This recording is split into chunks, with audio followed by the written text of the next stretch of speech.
கிருஷ்ணாபுரம் கிராமத்துல பாக்கியம் ஜெயராமன் அவங்களோட பையன் தியாகும் அப்புறம் அவனோட மனைவி கமலியும் வாழ்ந்துட்டு வந்தாங்க. பாக்கியம் ஒரு கவர்மெண்ட் ஸ்கூல்ல டீச்சரா வேலை பார்த்துட்டு இருந்தாங்க. பாக்கியம் நானும் பையனும் ஆபீஸ் கிளம்புறோம். சரிங்க. மருமக டிஃபன் கொடுத்தாளா? என்ன செஞ்சிருக்கா? வெரைட்டியா செய்யறேன்னு கத்திரிக்காய் போட்டு உப்புமா செஞ்சிருக்கா. நாங்க கிளம்புறோம், நீயும் மருமகளும் பொறுமையா உட்காந்து சாப்பிடுங்க. கத்திரிக்காய் போட்டு உப்புமாவா அப்படின்னு சொல்லிட்டு ஜெயராமனும் தியாகவும் ஆபீஸ்க்கு கிளம்பிட்டாங்க. பாக்கியம் மட்டும் பாவம் வேற வழியே இல்லாம அந்த கத்திரிக்காய் உப்புமாவை சாப்பிட்டுட்டு இருந்தாங்க. காலையில கத்திரிக்காய் உப்புமான்னு ஒண்ணு கொடுத்தா, மத்தியானத்துக்கு பீர்க்கங்காய் ரசம். கடவுளே, நைட்டுக்காவது நல்ல சாப்பாடு இருக்கணும்ப்பா. போய் என்ன சமைச்சிருக்கான்னு பாக்குறேன். அவ்வளவுதான். அதை பார்த்ததும் பாக்கியத்துக்கு தலையே சுத்திருச்சு. ஏய் கமலி, என்னது ஏதோ பண்ணி வச்சிருக்க? நீங்க தானே டெய்லி நைட்டு வந்தா டீ குடிக்கிறதா இல்ல டிஃபன் சாப்பிடுறதானே தெரியல, டவுட்டா இருக்கு, டைமே இல்லன்னு புலம்புனீங்க. ஆமா, அதுக்கு அதான் எல்லாத்தையும் கலந்து டீ இட்லியும் காஃபி சட்னியும் பண்ணிருக்கேன். புதுசா இருக்குல்ல? வேலையை முடிச்சிட்டு ஜெயராமனும் தியாகவும் வீட்டுக்கு வந்து பார்த்தப்போ பாக்கியா கோவமா உட்காந்துட்டு இருந்தாங்க. பாக்கியா, என்னாச்சு? ஏன் இப்படி உட்காந்துருக்க? கேக்குறேன்ல, என்னாச்சு? ஊர்ல எவ்வளவோ பொண்ணுங்க இருக்கு, எங்க புடிச்சிட்டு வந்தான்னு தெரியலம்மா. நான் கேட்டுட்டு இருக்கேன், அவனை எது கை வாங்குற? டீ இட்லி காஃபி சட்னியா? இனிமே உன் பொண்டாட்டி இந்த வீட்டுல சமைச்சான்னு வச்சுக்கோ, நீ இருக்க மாட்ட. நானும் சாவடிக்கிறதுக்கு எவ்வளவோ வழியை கேள்விப்பட்டிருக்கேன். ஏன் பேசி கூட சாவடிப்பாங்க, ஆனா சமைச்சு போட்டு சாவடிக்கிறது இன்னைக்கு தான் ஏன் பாக்குறேன். நான் தான் வெல்ல. ஏய் கருப்பி, நான் தான் வெல்ல. கல்லுடா கருப்பா.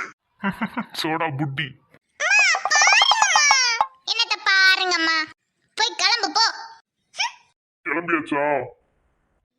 இன்னும் சோபி மட்டும் வரணும். நான் ரெடி ஆயிட்டம்மா. அவ்வளவுதான். இனி பொண்டாட்டி வந்துட்டு எங்கெல்லாம் கண்டுக்கவே மாட்டேன். அப்படிலாம் இல்லடா, என் தங்கச்சிங்க தான் எனக்கு உசுரு. பொண்டாட்டிலாம் முக்கியம் இல்ல. நான்லாம் எந்த வேலையும் செய்ய மாட்டேன். இப்பவே சொல்லிட்டேன், உன் பொண்டாட்டி தான் எல்லா வேலையும் செய்யணும். இனி இப்ப மட்டும் என்னம்மா, நான் தானே செய்யறேன். கம்மன் ஹீரோ கார்ல விழுந்துற போகுது. சரிடா, எல்லா வேலையும் அவகிட்டே கொடுத்துடலாம். ஏய், உனக்கு பொண்ணு பார்க்க போறது கல்யாணம் பண்ணி மகாலட்சுமியை வீட்டுக்கு மருமகளா கூட்டிட்டு வரத்தான், வேலைக்காரியே இல்ல. அப்போ அந்த பொண்ணு மகாராணி மாதிரி உட்கார வச்சு நீ எல்லா வேலையும் செய்ய போறியா? அஸ்கு புஸ்கு, நான் என்ன மதர் தெரேசாவா? அந்த பொண்ணும் நம்ம குடும்பத்துல ஒருத்தியா இருப்பா. அவளுக்கு எல்லாம் வசதியும் இல்ல, எல்லாம் குறைச்சலும் இல்ல. உங்களை மாதிரி தான் அவளும். ஓ, அப்போ உனக்கு பொண்ணு மாதிரி அதானே? எம்மா மாட்டினேன். பொண்ணுனா நீங்க ரெண்டு பேரு தாண்டி, அவ என் மருமக, அவ்வளவுதான். என்னடா உங்க அப்பாட்டி கேட்டு பாரு, நீங்க எல்லாம் போனதுக்கு அப்புறம் எங்களை யார் பாத்துப்பா? அவதான் பாத்துப்பா. அப்பா என்ன என்னன்னு கேட்டல்ல? ஒண்ணும் இல்ல. வாங்க முத்துப்பாண்டி. நல்லா இருக்கீங்களா? நாங்க நல்லா இருக்கோம், உட்காருங்க வாங்க. எப்படி இருக்கீங்க? எங்களுக்கு என்ன அருமையா இருக்கும். எங்க பசங்களை காணோம்? இதோ வந்துட்டாங்களே. டேய் முரளி, பக்க பக்கன்னு பாத்துட்டு இருக்காம சேர் எடுத்து போடுற மாப்பிளைக்கு. இவன் உன்னை குறுக்குறோன்னு பாக்குறான், தெரியலையே. எனக்கு இங்க யாரையுமே பிடிக்கல.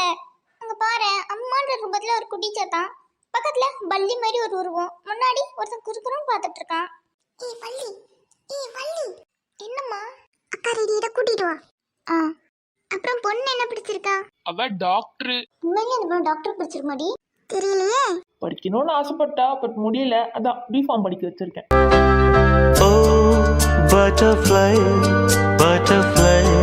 நல்ல குடும்பம். இது அக்கா சம்மந்தி வர கொஞ்சம் லேட் ஆயிடுச்சு. வாங்கம்மா வாங்க. வணக்கம்மா, பொண்ணு வர சொல்லுங்க, பாத்துக்கலாம். கூட்டிட்டு வா. அந்த தம்பி யாரு, உங்க பையனா? அவன் என் அண்ணன் பையன். தேனே, அத்தை கிட்ட வா. பொண்ணு முடி மஞ்சள் கலர்ல இருந்தாலும் பார்க்க லட்சணமா அழகா தான் இருக்கா. என் மருமக முகத்தை பார்த்தாலே தெரியுது, எங்க எல்லாருக்கும் பொண்ணு ரொம்ப பிடிச்சிருக்கு. என்னதான் வரதட்சணை வாங்க கூடாது, கொடுக்க கூடாதுன்னு சொன்னாலும் அது நம்ம சம்பிரதாயம், அதை நம்ம மறக்க முடியாது. நீங்க என்னெல்லாம் பொண்ணுக்கு செய்வீங்கன்னு சொல்லிடுங்க. நான் சம்பாரிச்ச சொத்து எல்லாமே என் பிள்ளைங்களுக்கு தான். பொண்ணுக்கு ஒரு 20 சவரம் நகையும், மாப்பிள்ளைக்கு ஒரு 5 சவரம் நகையும் போட்டுறேன் சம்மந்தி. அதுக்கப்புறம் கல்யாணத்துல இந்த பாதி செலவு, அப்புறம் மாப்பிள்ளைக்கு ஒரு பைக்கு. பையன் டாக்டர் படிச்சிருக்கா தெரியுமா? அத்தையோட சகுனி வேலை ஸ்டார்ட். சம்மந்தி தெரியும், ஆனா எனக்கு 2 பொம்பளை பிள்ளைங்க, என்னால இப்போதைக்கு இவ்வளவுதான் செய்ய முடியும். பரவாயில்லக்கா, ஒன்றும் பிரச்சனை இல்லை. அவங்களால முடிஞ்சதை செய்யட்டும், நம்ம கிட்ட இல்லாததா என்ன? என்ன முடிஞ்சதை செய்யட்டும், முடியாததை செய்யட்டோன்னு? இங்க பாருங்க, சும்மா ஒண்ணும் இல்ல. பையன் டாக்டருக்கு படிச்சிருக்கான். பொண்ணுக்கு ஒரு 80 சவரம் நகையும், பையனுக்கு ஒரு 20 சவரமும் போட்டுருங்க. அதுக்கப்புறம் இந்த பைக்லாம் வேண்டாம், ஒரு BMW காரு வேணும்னா உங்க பொண்ணுக்கு ஒரு பைக் வாங்கி கொடுத்துக்கோங்க. இந்த கல்யாணத்துல பாதி செலவுல இல்ல, முழு செலவு நீங்க தான் பாத்துக்கணும். சொல்றேன்னு தப்பா நினைச்சுக்காதீங்க. எனக்கு ஒரே பொண்ணா இருந்தா நீங்க கேட்கறத விடவே நிறைய செய்வேன். ஆனா 2 பொம்பளை பிள்ளைங்கன்றதுனால இன்னும் 2 வருஷத்துல நான் அவளுக்கும் இதெல்லாமே செய்யணும். இன்னும் கல்யாணம் பண்ணி கொடுத்துட்டு அதுக்கப்புறம் நிறைய செலவுலாம் இருக்கும். எல்லாத்தையும் என்னால பண்ண முடியாது. டாக்டர் மாப்பிள்ளை வேணும்னு ஆசைப்பட்ட மட்டும் பத்தாது, அதுக்கான தகுதி இல்லனா மறந்துருங்க. இங்க பாருங்க, நாங்க ஒன்னும் டாக்டர் மாப்பிள்ள நாக்க தொங்க போட்டுட்டுலாம் வரல. எங்களுக்கு இந்த சம்பந்தத்துல விருப்பம் இல்ல. கிளம்புங்க. இந்த லட்சத்துல பொண்ணு வளர்த்தா எவன் வந்து கட்டிட்டு வாழ்வான்? இந்த வாய் பேசுது. அக்கா வள்ளி வாயை மூடிட்டு இரு. பொண்ணுங்களுக்கு நல்ல புத்திமதி சொல்லி வளர்க்க துப்பு இல்ல, செலவு செய்ய வக்கு இல்ல. எதுக்கு நான் கல்யாணம் இதெல்லாம்? ஏய், இன்னொரு வாட்டி எங்க அப்பா பத்தி இந்த மாதிரி பேசுறீங்க, அவ்வளவுதான் சொல்லிட்டேன். பாத்தியாடா, இந்த மாதிரி குடும்பத்துல நம்ம சம்மந்தம் தேவையா என்ன? எழுந்து போலாம். அவளுக்காக நான் உங்ககிட்ட மன்னிப்பு கேட்டுக்கிறேன் சம்மந்தி. அவங்க அப்பா அந்த மாதிரி சொன்னதுனால அவ கொஞ்சம் கோவப்பட்டுட்டா. நாங்க எங்களால முடிஞ்ச அளவுக்கு செய்யறோம் சம்மந்தி. நீங்க சொல்றதெல்லாம் நாங்க செய்ய ட்ரை பண்றோம். இப்படி என்கிட்ட அந்த வியாக்கியானம் பேசாம அதுக்கு முதல்ல நல்ல புத்திமதியை சொல்லி கொடுங்க. வந்துட்டீங்க மன்னிப்பு மண்ணரிப்புன்னு. ஏ பே, உங்க அக்கா பண்றது கொஞ்சம் கூட சரியில்லை, பாத்துக்கங்க. இங்க பாரு, அவங்க பெரியவங்க, நமக்கு எது நல்லதோ அதுதான் அவங்க பண்ணுவாங்க. அப்போ அவங்க பேசுனது எல்லாம் கரெக்டா? சம்மந்தி வீட்டுல நம்மளை பத்தி என்னங்க நினைப்பாங்க? நம்ம காசுக்காக அலையிறோம் கேவலமா சொல்ல மாட்டாங்க? இப்ப என்னதான் பண்ண சொல்ற நீ? யோ, இல்லங்க, நல்ல குடும்பம், பொண்ணும் லட்சணமா அமைதியா அம்சமா இருக்கா, அவனுக்கும் பிடிச்சிருக்கு. என் அக்காவை மீறி என்னால ஒண்ணும் பண்ண முடியாதுமா. இன்னமும் என் அக்கா மரத்துல நெல்லிக்கானா, நம்ம பையன் வாழ்க்கை முத்தன கத்திரிக்காய் தான். போய் அவங்க கிட்ட பேசி மன்னிப்பு கேட்டு சம்மதத்தை முடிக்கிற வழியை பாருங்க. நீ விடுக்கா, எதுக்கு அழுதுட்டு இருக்க? இங்க பாரு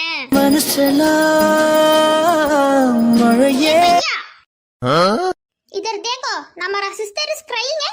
तुम्हारा ड्रीमिंग क्या क्या? स्माइलिंग क्या क्या? உள்ள வரலாமா? வாங்க முத்துப்பாண்டி.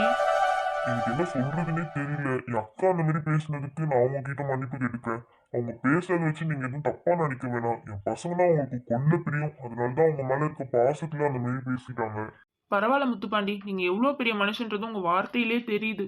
எங்க எல்லாருக்கும் பொண்ணை ரொம்ப பிடிச்சிருக்கு. இந்த கல்யாணம் நடக்கணும்னு நாங்க ஆசைப்படுறோம். நான் எதுக்கும் என் பொண்ணுகிட்ட ஒரு வாட்டி கேட்டுட்டு சொல்றேனே. அப்பா, அக்காக்கு டபுள் ஓகே. அங்கிள் அன்னைக்கு நான் அப்படி பேசுறதுக்காக என்ன மன்னிச்சிடுங்க. அப்புறம் என்ன சம்மந்தி, ஒரு நல்ல நாளா பார்த்து நிச்சயம் பண்ணிடலாம். என் அக்கா கிட்ட நான் பேசிக்கிறேன். சரிங்க சம்மந்தி. அப்ப நான் போயிட்டு வரேன். ஐயோ சம்மந்தி, காப்பி தண்ணி கூட குடிக்காம போறீங்களே. நீ டேரக்டா விருந்துதாம்மா. தேனே, வாடிய மர்மோல எங்க பாத்தியா? உனக்கு தான் அத்தை ஆசை ஆசையா கட்டி எடுத்துட்டு வந்திருக்கேன். அத்தை, இதெல்லாம் வச்சா பட்டி காட்டுன்னு எல்லாரும் கேலி செய்வாங்க அத்தை. என் சல்லலமா அத்தை ஆசையா தரல, வெச்சுக்கோமா. சரி குடு, ஆனா எனக்கு கருவாடு குழம்பு செஞ்சு தரணும். காலையில பாண்டி எங்க போயிட்டான், ஆள காணோம். நேத்து பொண்ணு பார்க்க போயிருந்தோல நீ. என்ன சமாதானம் பேச போயிருக்கானா? அவ்ளோ நடந்தும் உங்களுக்கு புத்தி வரலல? இல்ல நீ அப்படி இல்ல. ஏய் நிறுத்து, அவனா ஒண்ணு போயிருக்க மாட்டான். நீ தான் ஏதாவது சொல்லிருப்ப. நீ என்னைக்கு குடும்பத்துக்குள்ள வந்தியோ அன்னைக்கு அவன் என் பேச்ச கேட்காம உன் பின்னாடி தானே மாலா மாலான்னு சுத்திட்டு இருக்கான். என்னாச்சு? எங்கடா போயிருந்த? அக்கா நானே உங்ககிட்ட பேசணும்னு தான் இருந்தேன். எல்லாரும் போய் வேலையை பாருங்க, நாங்க பேசிக்கிறோம். கோவப்படாம நான் சொல்றது கேளு, சரியா? நல்ல குடும்பம், நம்ம அளவுக்கு வசதி இல்லைனாலும் குணத்துல நம்மளை விட பெரியவங்க. பொண்ணை பத்தியும் விசாரிச்சுட்டேன். இதுக்கு மேல என்ன சொல்லு? உனக்கு ஏன் பிடிக்கல சொல்லு? அந்த சின்ன பொண்ணு அந்த மாதிரி பேசினதுனாலயா? சேச்சா, அது சின்ன பொண்ணுடா, அத நான் அப்பவே மறந்துட்டேன். நம்ம கிட்ட இல்லாத பணமாக்கா? இப்ப கூட நீ வேணான்னு சொல்லி நான் விட்டுடுறேன். உனக்கே நல்லா தெரியும், உனக்கு பிடிக்காம நான் எதையும் செய்ய போறது இல்லை. நீ இவ்ளோ சொல்றனா அப்ப அது கரெக்ட்டா தான் இருக்கும். நானும் கொஞ்சம் ஓவரா பேசிட்டேன், மன்னிப்பு கேட்டுறேன். அதெல்லாம் ஒண்ணும் வேணாம். செல்வி, நான் ஒரு கிறுக்கி சட்டு சட்டுன்னு வார்த்தை விட்டுட்டேன், மன்னிச்சுக்கோமா. ஐயோ இல்ல நீ என்கிட்ட இப்படி எல்லாம் போய் பேசிட்டு. இதோ என் மர்மம் வந்துட்டானே.